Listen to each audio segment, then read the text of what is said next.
Cheers, mother! Cheers! Relax. Hindi ko ata kaya. Hindi ko kaya. House of Drag Lords din ba si Kiana? Maraming nawalang gamit sa inyo nung kasama niya si Kiana. Stunt Queen, Hanabeshi. Ano yan? Ang dami mong alam, ba't di mo ginagawa? I hate late people. Cheers! Hi everyone! Welcome back to Mug! Yeah, so for today's Mug episode, we're gonna do something special because I know you guys like the one shot, one makeup challenge, and the truth is, nabitin talaga ako sa one shot. So na-ending yung video, hindi naman ako nalasing, wala naman nangyari. So today, what we're gonna do, ituloy na lang natin tong inuman natin. And from now on, we're gonna call this series the Mug Inuman Challenge.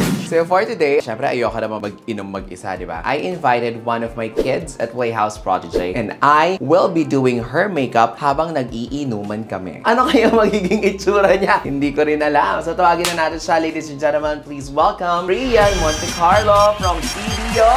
Hi guys! Hi na. Hi ma! Welcome to Mug. How is it? How is it so far? So far, yung Pride celebration, apakaganda. Together with my protege sisters, of course, kasama ka, ang saya ng Pride Month. Yes. At dahil dyan, mag-shot muna tayo, no? Si Rian, I discovered her from Cagayan de Oro when we did this series we called the Playhouse Prodigy. Playhouse team and I traveled in different parts of the country para maghanap ng next queens to bring over here and, you know, to mentor and to train. So, cheers! Cheers! Alak muna! Diba? Itong Prodigy project, we wanted to give spotlight and highlight kasi to the regional queens, the regional drag scene there. Si Rian was from the CDO leg, Cagayan de Oro. That was so much fun. There were like around ilang queens kayo noon? More than 15? Talagang pukpukan. And then you won. Sa awa ng Diyos? Yeah. So tell us, what's the scene like sa Cagayan de Oro? So, ang scene sa CDO is like more on bardagulan, gano'n po. Kailangan talaga may concept ka every show. Dapat talaga pinag-iisipan yung mga performance namin palagi. Marami doon mga stand queens sa CDO. Oo nga, kasi Cagayan de Oro,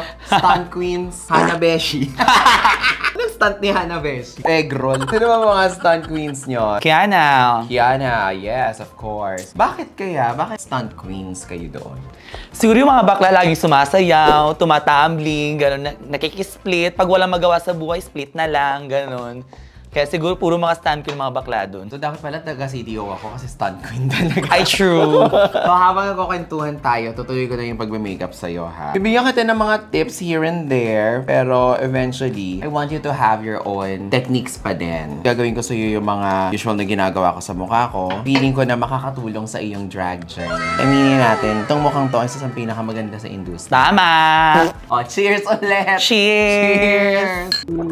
Iwala natin sa skincare. Marami kasing drag queens ang hindi masyado nag-ano sa skincare. Pero, actually, importante siya. Now, this is the Shiseido Eucenomide. Pampatay ito ng ano ng daga. Pero talaga ba? This is moisturizer. Ang lamig, in fairness. Dapat mina-moisturize ang skin. Shishido, baka naman ah. So, paano ka nagsimulang mag-drag? Nagsimula ako mag-drag nung pandemic man, nung 2021. Ay, oo nga. Yes. Oo, sumali ka pala nung nung Spotlight. Spotlight, para pa sa mga hindi nakakaalam. Ito ay isang online singing contest.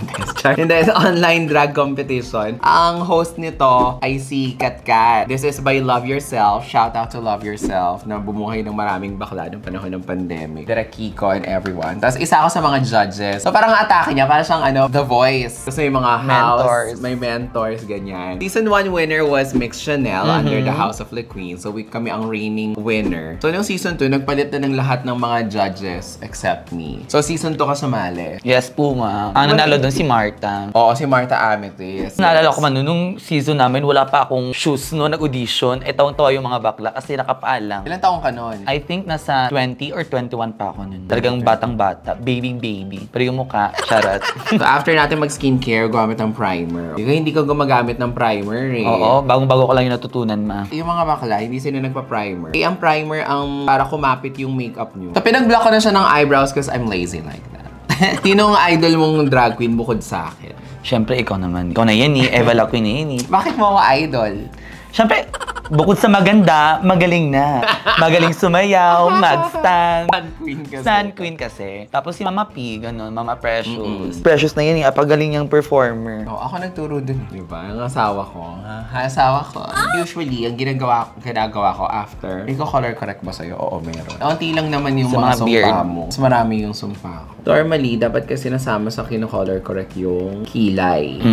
Pero sabi ko mag-makeup ng ng may kuko. Dati kasi kung syempre makeup artist, di ba? So, dapat laging maiksi yung Para hindi matusok yung mga client, ganyan. Nag-makeup artist ka rin ba sa... Yun yung bago ako naging drag queen naging freelance makeup artist muna ako sa amin.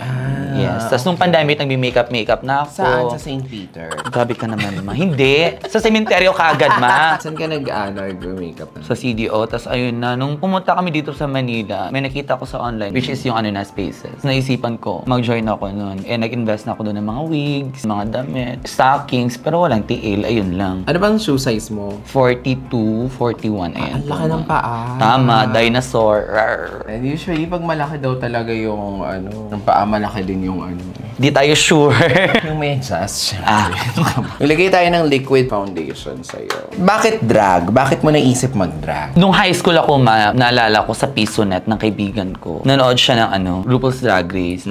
Season 6 yun. Okay. Tapos in-introduce niya sa akin. Dati kasi yung bet kong work, showgirl, back up, ganun. Yun yung pangarap kong work. In-introduce niya sa akin yung drag. Sabi niya, bakla, manood tayo dito sa Pisonet, Keme. Saan yung Pisonet? Doon sa kapitbahay namin, ma. Ano Pisonet? Di ba yung website ba yun? Hindi, computer shop siya, man. Hinuhulugan mo ng mga piso, 5, ganon, para makapag ka. Tama. Piso? Tama. Pisonet? Tapos yung piso, 7 minutes. 7 minutes. So, magkano ang isang buong episode ng Drag Race? In fairness naman, wala akong nagastos doon kasi siya yung nagyaya, tapos sila yung may-ari. Nagsasalita siya na sinadaldigan mo. Kasi so funny. Tapos ayun na, sabi ko, ay parang bet ko to. Kasi baklang-bakla ako, pero ayoko magdamit pang babae. Ganun ma. So, nakita ko. Hindi, yung sa totoong buhay, ma. Yun, syempre. Kaya nga itong drag is outlet natin, di ba? Para to express ourselves na ganda-gandahan. Tapos ayun na, sabi ko, ay. Tapos una ko na bet si Courtney Act. Sabi ko, ay, ang nipis ni bakla, ang ganda. Tapos naman siya kanina eh. Oo nga, ma, nakita ko sa baba, ma. Nagiinom ng tubig. Tapos ayun na, nagustuhan ko, ma. Season nila Adore. Adore Delano, yes. ABCD. Tapos nanonood na ako, nasundan na. Tapos ayun na nga, nung pagdating namin dito sa Manila, kasama ko yung pamilya ko. May nakita akong online competition ng mga baby drag queen. So ayun na, sumali ako. Hanggang sa nasundan na siya, ma. Saan siya nasundan? Kinuha ko ng O dati. Doon ako nag-perform pa. 6 months ata ako doon. Nag-over ka? Yes, naging over ako dati. Matindi na training doon Malalama, super. Pwede na to. Okay na to. Hindi, iba talaga ang training ng O-Bar. Mula noon hanggang ngayon, sila lang yung talagang mas technical part of performing eh. Yung training nila is talagang hindi para sa mga mahihina ang loob. Patigasan ng sikmura, Patigasan ng sikmura. Kasi nung panahong wala pang drag race, sa O-Bar ka lang makakakita ng drag queens. At nung panahon na yon, pag hindi matatagal loob mo, pikunin ka sa backstage, soft-hearted ka, madali ka mapikon, aba hindi para sa'yo itong trabaho to. Chances are mapapaaway ka. Saka talagang kita mo naman kung wala naman mapatunayan ng O-Bar. 3 winners ng drag race sa kanila galing. Si O-Bar full-time. Parang 4 times a week. 3 times a week ka. Pero ngayon 4 na siya, ma. Tapos mayroon pang isang araw doon, nagte-training. Iba ang level of dedication na hinihingi na to be an O-Diva. That's why I have the mad support with my O-Diva sisters. Pag nandun ako, isang number lang ang kaya ko. I will never make it at O-Bar kung ako lang mag-isa. Anyway, nag-O-Bar ka and then... Tapos umuwi ako ng CDO kasi nag-aral ako ulit. Tamang-tama, Pride Month po yun. Tapos ang nakakatawa, ma, wala akong dalang gamit.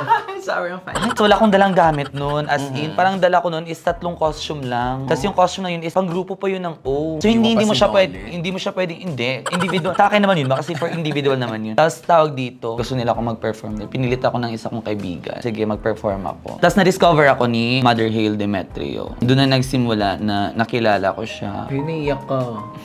Tapos, malaki pa rin ang pores mo.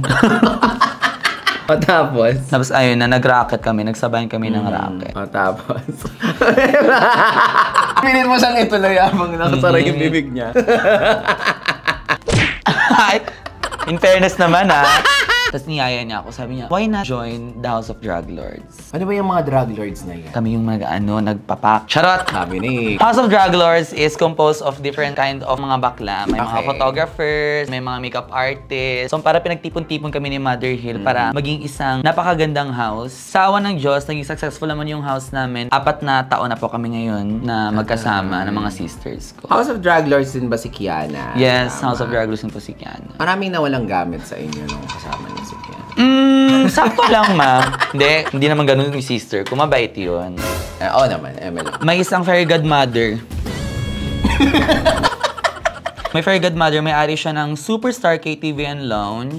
Tapos, invite niya kami na mag-perform doon sa reopening ng bar. Doon na nagsimula, nagsunod-sunod na yung mga shows namin. Ang saya kasi syempre, alagang-alaga kami ng may-ari ng bar. Yung Superstar, nag-show din kami dyan nila Precious eh. Tapos dyan din yung home bar nila, Hana, Beshi. Nabanggit nga sa akin, parang meron talagang 3 main houses doon sa Superstar KTV. Tell us more about it. Ang nangyayari po, ma, is to give and take kasi sa isang buwan, kunwari, second week ng month, yung House of La Fea mag-perform, tas end of the week, yung Drag Lords. Tas next month naman, yung isang House Supreme, sa dulo, Drag Lords na naman, gano'n. So ilan lahat? Kung di ako nagkakamali, ang sabi there were like around 60 drag queens. drag queens in total na nagpa-perform sa Superstar KTV. And then gano'n kadalas yung show? Twice a month po. Twice a month for 60 queens. Ano? Ayun nga, yung iba, next month ng schedule, gano'n. Kasi po may yung mga ibang bakla, nag-aaral pa din, may mga day jobs. Pero pasabog yun, alam niyo guys, nung nandun ako, in fairness talaga, halos wala akong tulak kabigin sa queens na nag-perform doon. Yun nga, stunt queens nga siya. Honestly, we love stunt queens. Pero ako, sa dinami-dami na nag-stunt sa harap ko, and kahit si Precious, what I could say sa mga bata, parang you don't have to do stunts to be a drag queen. Hindi mo kailangan mag-stunts, mag-split para patunayan na magaling kang drag queen. And this is not coming just because I don't do it. It's just because na parang ilang bata na ang napilayan, naputokan ng tuhod, trying to impress. Marami yung mga bata, yung mga at the spur of the moment. Porque taghihiyawan yung mga tao, parang, masaya kayo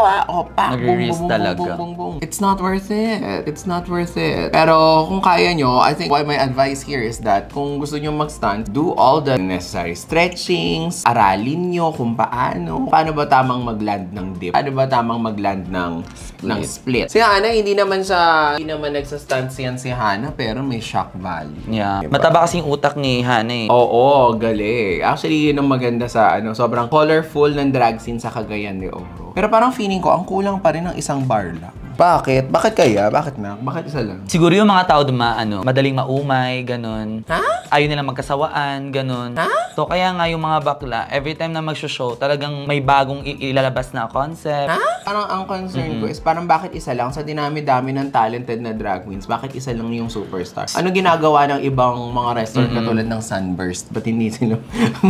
Ba't walang mga drag branch Hindi pwedeng mag-ano Sunburst. Kasi parang... Apaka dun, ma? Baka makabasag pa tayo, ma.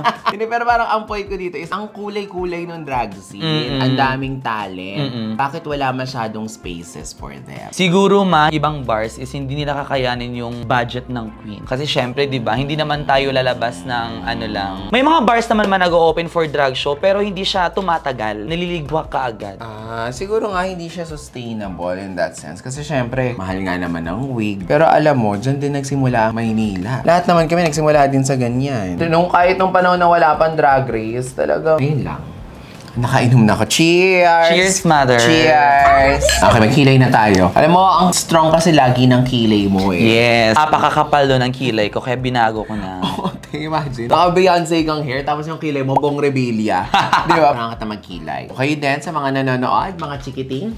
So, ang ginagamit ko is this cream bronzer. You can use any cream, any liquid na brown. Do not use pencils. Sana mas malinis pa yung block ng kilay mo. Pero, dapat kasi i-maintain mo na yung kilay mo na huwag masyadong bushy. Gupitin mo na yung gitna. Mga dito. Yung gitna, oo. Talagang i-shave mo na yung gitna. Ako pag nag-ano ko, parang paint by numbers. Magsa-start yung kilay mo sa kung saan talaga nagsa-start yung kilay mo. Diyan talaga, nakikita ko naman eh. Pero ilayo mo lang ng konti. Tapos yung pinakamataas na inaabot ng kilay mo. Yung pinakamataas ng kilay mo. Nakikita mo naman yun eh. Sa yung tinubuan ng buhok. Connect that dot. Ito. Connect that dot. Nako, nakainom na si Miss Eva. I believe in your powers. Paano? Connect that dot. Hirap pala nito pag sa mukha ng ibang tao. Kung ano mang brush na ginagamit mo, isinin mo siya para Ninipis. pull it papunta sa sentido. Just pull it. Now, ideally, ang magandang kilay is dark yung tips, palighten yung ano. Ombre effect, kumbaga. Yes. Ang dami mong ba't di mo ginagawa? Nagmamadali na. Okay na yan. Hindi pwedeng okay na. Tandaan mo, bawat labas mo is your resume to the next big show. You'll never know who's watching. Okay, si Mother na po yung gagawa every time ng show ko, ng makeup. Kano? Afford mo? Ayun lang. Kita mo, hindi pala pantay yung kilay mo. Normally, pag mga makeup artist, may salamin sa harap. True. Kasi kailangan namin makita Makita. yung symmetry eh. Pero yung iba, pumupunta sa malayo. Oh, punta muna akong Cavite. Tignan ko kung maganda ka mula.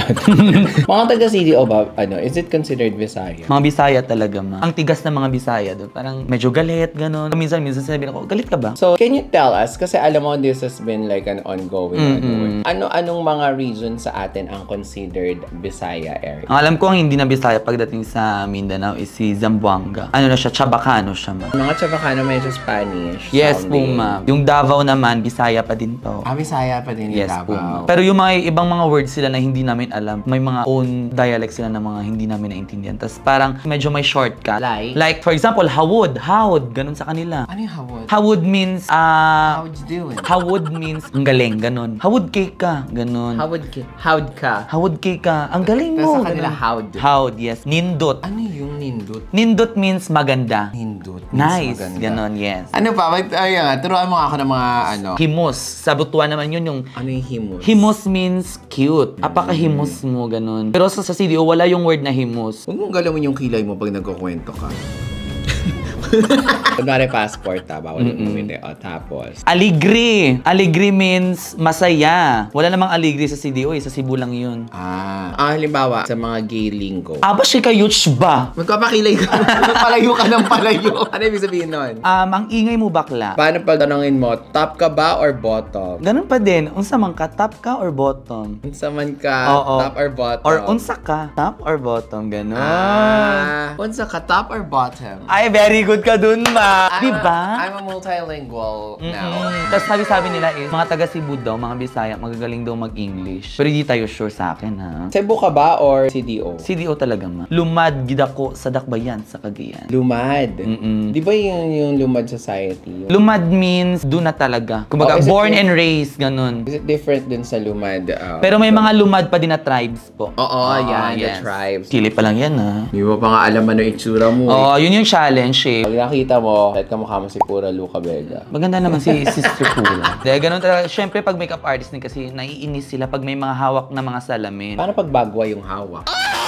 Ayos na tayo. Sa CDO, ang mga bakla doon, Cheers! ganito palagi ang mga bakla doon, ma. Lagi nagbabanding kahit out of drug. Kasi syempre, medyo magkalapit lang. Isang chat lang sa GC na, ano na? Yun na yung sinales. Ano na? Magiinuman na. Magtitipon-tipon na yung lahat ng mga bakla. Hindi lang yung drug lords, kundi pati yung ibang mga houses, ganun, kung sino Saan available. yun? Nagtitipon-tipon? May ano kasi mga bakla dun eh. May mga place talaga kung saan umiinom. Sa baba lang din ng Superstar, sa 7-Eleven. 7-Eleven kayo nag-inuman? Yes. Bakit sa 7-Eleven?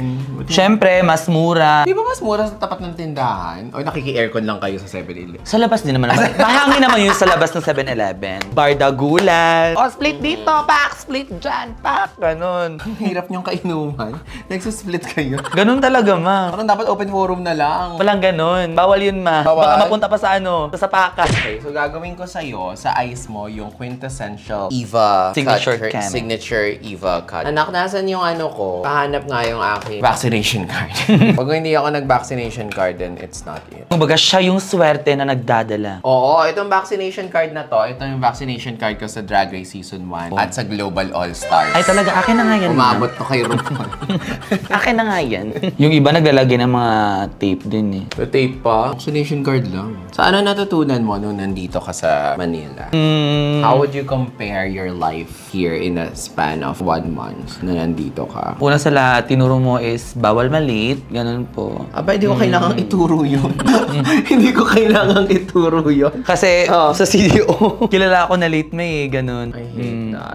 I hate that. Can we just take the time to talk about why it's important na hindi nalilate? More than anything, for example, nasa show ka, lahat ng tao doon may trabahong kailangan gawin. If the show fucks up, sila kasi yung napapagalitan. So kapag napagalitan sila, or let's say mayroong kliyenteng hindi natuwa, hindi na uulit yun sa pagkuha sa inyo. Pag hindi siya naulit sa pagkuha sa inyo, hindi lang naman yung queen yung hindi nabubuk. Hindi rin nabubuk yung PA, hindi nabubuk yung production, yung stage manager, hindi nabubuk yung backup dancer. Ang daming nakasalalay. This issue of being late, it's just really lack of professionalism. Pero at this point, wala kang excuse. What's your excuse for being late? Traffic? Bakit? Saan ka ba nakatira dati? Sa Pluto? Ilang taon nang may traffic sa Maynila? O marami kang commitments, let's say. Bakit ka tatanggap ng shows na hindi ka sigurado kung aabot ka to the next one? Being late, alam mo, dati sabi ko pet peeve siya. Hindi eh. I judge people by their character based on their ability to respect the time of people. Bato-bato sa langit, it is what it is. I hate late people. I just hate it. Naku, naging rant na to for something else.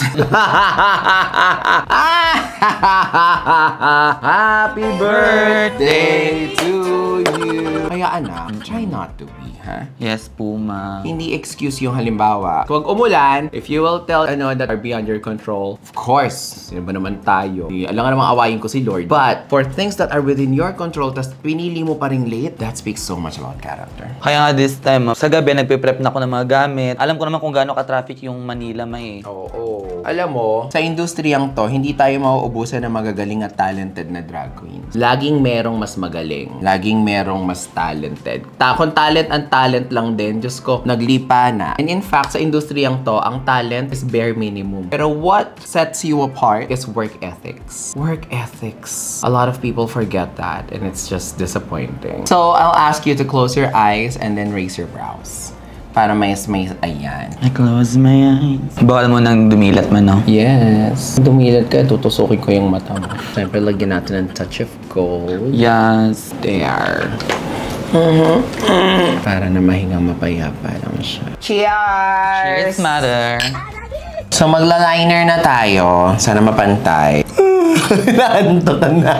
Antok siya. So, si Rian, sino siya talaga? Si Rian, pinansagan siyang dun sa CDO, may stand queen talaga. Si Rian, maingay siya pag nakadrag na. Pero as an artist, how do you see yourself? Kasi alam mo, if you say that you're a stunt queen, it's a skill set. It's not a brand. It's the thing that you can do. Ako yung tipong maingay malalo na sa backstage. Ako yung nagpapaingay ng mga bakla. So, parang life of the party. Pero with your art, with your drag, as Rian M, what sets you apart from other queens? Ano nga ba? Si Rian siya yung naging outlet ko sa kabaklaan ko, Si Rian yung tumulong sa akin na doon ko express yung kabaklaan ko, Pero may plano ka rin sumali sa Drag Race? Meron naman, Lahat ng mga bakla pangarap yun na makasali sa Drag Race. Oh, hindi lahat, Gusto lang mga kontra. O tapos, pero kasi, nag-aaral pa kasi ako ngayon. Ano bang inaaral mo? Tourism management. Promise ko sa mga magulang ko, tapusin ko muna yung pag-aaral ko po. Ako din naman, I will always encourage people. In as much as I love drag, I would encourage all sisters, kahit si Jade, yung mga hindi pa tapos, tapusin niyo yung pag-aaral. Tapusin ko lang yung pag-aaral and let's go for Drag Race na. Coming soon. Yan natin. Pigit lang. Pigit. Relax. Hindi ko ata kaya. Hindi ko kaya. Mas lalong di ko kaya sa kabila. Ikaw na mag-go. Go, Ikaw na mag-eyeline. Draw ka lang ng ganyan.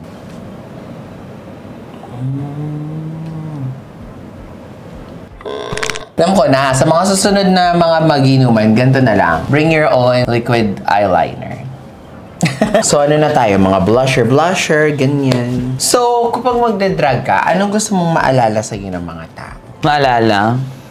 Magaling, ganun. Ay, ang galing ni Rian, ganun. Kasi di ko kasi sanay akong may mga may mga mailalabas din ng mga pasabog. Para akong magikero, So talaga ang brand ng drag mo is like shock value. Parang like, ganun po. Pa-alarma, ganun. Binibring up kasi yung cheerleader ko sa drag ko din may. So cheerleader ka? Yes, cheerleader ako dati. Kaya binibring up ko din siya sa drag ko. Nagpapaabuhat ako, hinahagis-hagis. Pero trained ka naman to do that. Like your body is like I said. Kung ang kapalit naman ay ang health mo, katawa mo, it's not worth it. Well, cheerleader ka naman naman pala. Yes, so you've po. undergone the necessary training to do that stunt. So go ahead. So kung stunt girl ka anak, make sure to explore other things that you can do. Because I'm sure you have a lot. Do not let go of the chance to always explore. Have fun. Saya-saya kayo mag-explore ng drag. Mag-evolve ng sarili mong art form. Si Hannah nga recently lang naniwala na nakakatawa talaga siya. When I started booking her for mga roast gigs. For a moment, tarang in her head, ano siya, camp fashion, high fashion keme. Nung na-realize niya na meron pala siyang skill set para magpatawa, she leaned on it and now she finally found her Super Bowl. She finally found her voice in the community na for the longest time, hindi niya alam kung saan siya lulugar or ano ba siya, ano bang gusto ng tao sa akin, saan ba ako magaling. If you just stick to like one trick pony ka, ay, that's the death of your career. Ako kasi ganda lang talaga yung ganda and brains. Yes. Actually, hindi ko naman na-realize na gusto pala ng mga taong ako magsalita until I started doing my podcast. Matalino ka kasi, may matalino si Mother. I wouldn't go as far as na matalino. I think I am well experienced. Hindi naman ako pinanganak na alam ko rin mga bagay-bagay. Marami akong pinagdaanan sa buhay. And then I took that as lessons. Because people do not always hear the ugly side. The times that I have to cry. The therapies that I've been through. The sacrifices I made. Pag artista ka, people are not interested with that. They just want to see results. They just want to see the highlights. So I am well experienced. I love my experience. Yun yung mga nagpapabuo sa atin, yung mga experience natin sa buhay. And if they happen, they're supposed to happen. Hala, bakit biglang naging seryoso? Ano to mag-inuman nga to. Welcome to Mag-Inuman. Ikaw nga mag-lip liner sa sarili mo. Hindi kasi lumalampas-lampas si...